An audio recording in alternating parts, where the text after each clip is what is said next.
For today's video, gagawa ko ng merienda.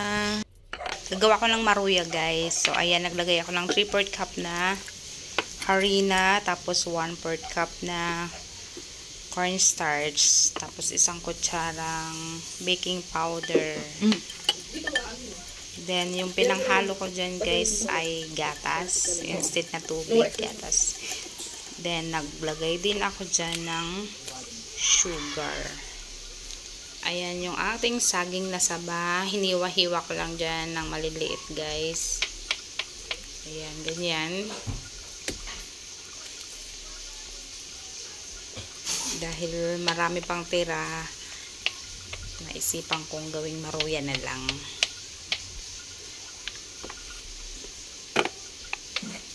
So, i-mix ko yun sa ating butter na ginawa kanina. Ayan. Tapos, painit tayo ng kawali at mantika. Iprito natin, guys. Yung ating ginawang butter with saging. Kailangan, guys, sa pagprito, mahina lang yung ating apoy para hindi siya masunog. So, ayan.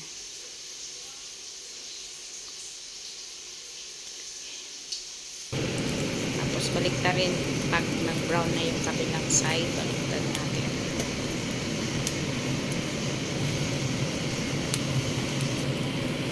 So, ayan na, guys. Luto na yung unang salang natin. Ang hirap makuha. Tapos, hirap din ako yung isang kamay ko kasi hawak ko yung camera. Ito na, guys, yung ating maruya. Luto na.